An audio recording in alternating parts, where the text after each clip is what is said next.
Breeze blow, Faonyas open. Yes, my good people, I don't come again. Come again, not the kill us. Now progress with the use and the progress. All my business family, make una come listing. Those of now when they support APC, the old cargo people, make una come listing. Our brother, one of our brother don't come out, come narrate how they take the squander Nigeria money in different places. Anything where they want to do, how they take the squander the money. It don't bring the result come and now, it read down. Make una come see and one by one.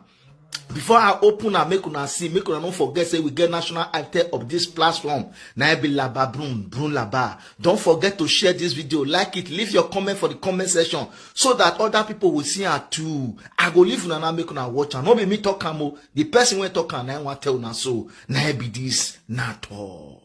When you steal what you have borrowed, leaving your predecessor to pay, it's either called a luta continua or undocumented severance. Finance Minister Zainab Ahmed on Wednesday last week announced that Nigeria has received $800 million from the World Bank to share to 50 million Nigerians as palliative before petrol subsidies are removed in June. She said this year alone, they have budgeted 3.36 trillion naira for petrol subsidy until mid-2023. This is as Sunday Dare, Minister for Sports, said 21 billion naira will be needed to renovate the National Stadium in Lagos. And then, wait for the big one. Aviation Minister Hadi Sirika announced that he had commissioned 10 firefighting trucks for the airport at the cost of 12 billion naira or more. That's 1.2 billion for one truck. I don't know whether to cry or laugh. No wonder both young and old Nigerians are leaving the country in droves because certainly they will feel there's nothing left for them. But the one way off me for all of them. Politicians that are quick to go abroad for minor ailments are legislating to stop Nigerian trained medical doctors from taking a job outside of the country. How you will flog your kids, deprive them of food, go out to eat, and then lock the door. Say they don't go find food outside. That no be only juju. That is the height of irresponsibility. Anyway, very soon they would legislate, say, make embassy they give traveling visas to only them and their families. They hear the smell. Assemblies of non-nationals masquerading as National Assembly. I have a second base, Jerry.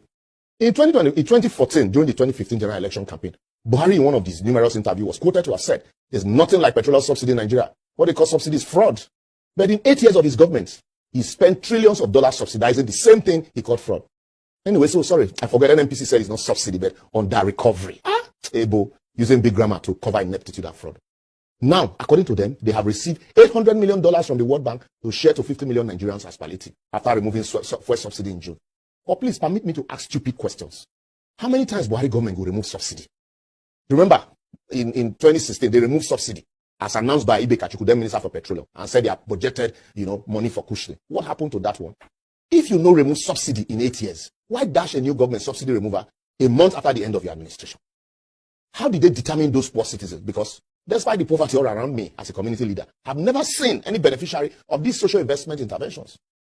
If you are stopping borrowing for consumption, why borrow to share for consumption? Even if that is the condition for the money, won't you reject it? All the money they showed us, the Vice President, Professor Yomi Osinbajo, was sharing in various markets during the election. How has he eradicated poverty? Another one is in a country that is the poverty capital of the world with more than 133 million Nigerians living below poverty line. How did they conduct the registration to arrive at 15 million people as beneficiaries? How much will each person get that will actually cushion the impact of subsidy removal? The question plenty, just add your own. See, don't make these people tell us they want to package severance for themselves as they are leaving office. They are deceiving or suspecting citizens with their boju arrangement called palliative cushioning. The same government that refused to share food donated to citizens as palliative during COVID, left the economy on a free fall for 8 years, and then used currency redesigning to push people into hunger, starvation, and debt as parting gift. Is now promising to share $800 million to, or if you convert it, 596 billion naira to Nigerians as palliative or subsidy removal, and you believe that, then something must be wrong with you. I will therefore advocate the Transition Committee should immediately stop that disbursement and join hands in reviewing the terms and conditions of the grant or loan. After all, they never tell us whether a loan or grant. The incoming government should set up their own committee and template for implementing or removing any subsidy, if at all.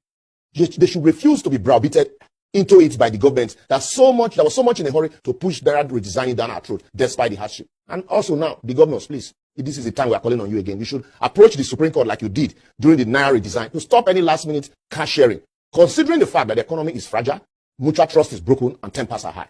Lastly, the incoming administration should not be in a hurry to bite this bullet of subsidy removal without a thorough investigation into it and understanding of the nuances. I don't talk my own. Well, that's where we anchor for today. For previous episodes, simply follow us on all our social media platforms showing on your screen, like and share. Eternal vigilance is a price you must pay for freedom. The struggle, not a loot out, must continue. Here you see, na true talk. They don't finish our money finish, oh. For Naija, my people, Now the story of today now be that. Make una share this video, like it. Leave your comment for the comment section so that other people will see it too.